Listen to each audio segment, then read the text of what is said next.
Hey ladies. Okay, so I wanted to talk about splinting and binding. Okay, there are two schools of thought on this. Okay, some say do not splint at all, and I have been open my mind to learning other things because I want you to have the best information to help you where you are. Okay, so the first school of thought is don't do any binding because you are going to let it do the work for you, and it's going to take longer to heal. Okay, you're not working those muscles, and so you're just letting the splint and the binder do that work. Okay, then there's the other school of thought where just splint and bind all the time. Okay, so I'm going to give you some information, and then I want you to choose, and I want you to decide. Okay, so sorry, excuse me, I'm seeing my hair here. Anyway, I'm going to let you choose and you decide on what you think is best for you. Okay, so there have been some studies that have shown that it can actually, splinting and binding can actually strengthen your linea alba tissue. So does the breathing homework that I teach you to do, okay? But let's say that you have come to a standstill and maybe you aren't healing anymore, then that may be something you want to give it a try, okay? Some women say to splint until you're 2 fingers wide, okay? I want you to test it out for yourself, okay? I'll give you some resources for a couple of splints that you can use, okay? So you can try the breathing first and see if that's making you strong, okay?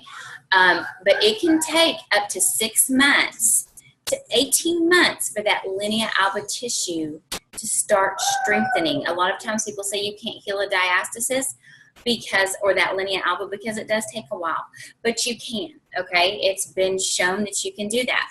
So let's say that you're going to go ahead and wear a splint, okay? So when can you wear a splint? Well, one school of thought is you can wear it as soon as you have that baby or as soon as 12 to 24 hours after you have a baby, okay? You can wear it all the time. Some women even sleep in it, okay? And it's helped women before, okay? But it's also hindered some women. So I don't want to tell you this is what you should do exactly because you're unique, okay? I want to give you the information of what some people do and what other people do, okay? So I just put some notes here. And let's say that you go ahead and you start wearing it and you start getting stronger and you start getting better. So then you start weaning yourself off, okay? You wear it 75% of the time, and 25% you're only going to do it during the hard times. So let's say, what did I write down here for you? Just so you can align properly, and then after that you're going to go 50-50, and then after that you're going to do 75-25. Okay, so 25% you're going to wear it and 75% you're not going to wear it.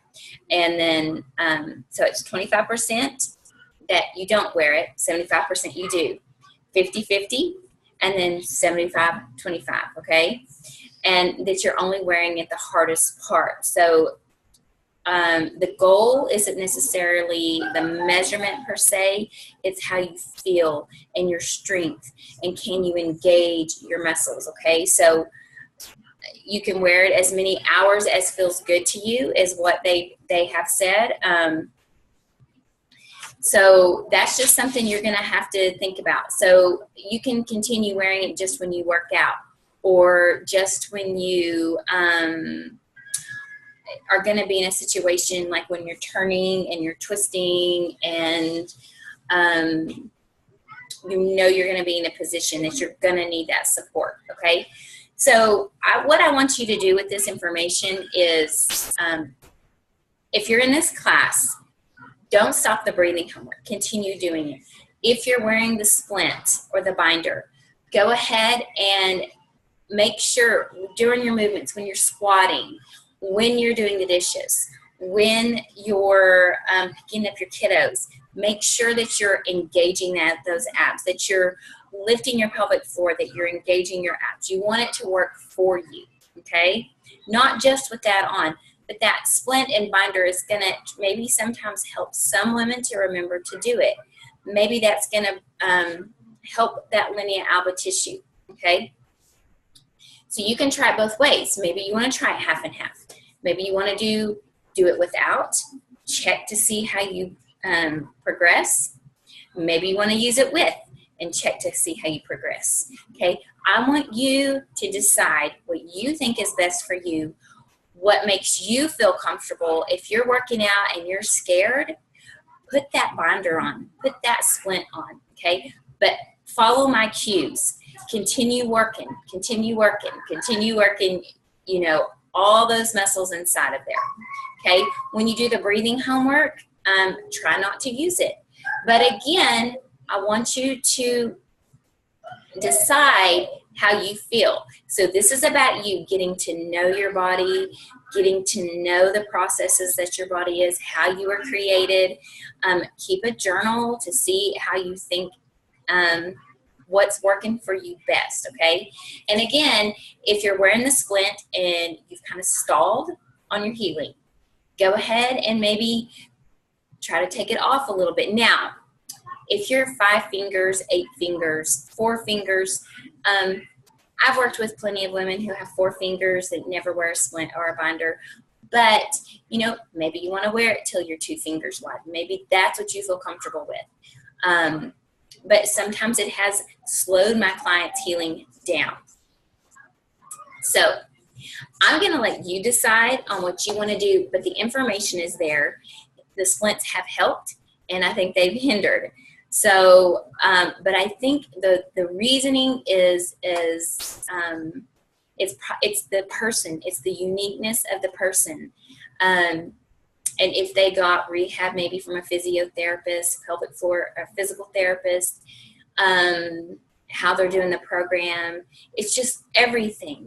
So I want you to make that decision for yourself, okay? And again, you can always let me know if you have any questions, okay? All right, bye.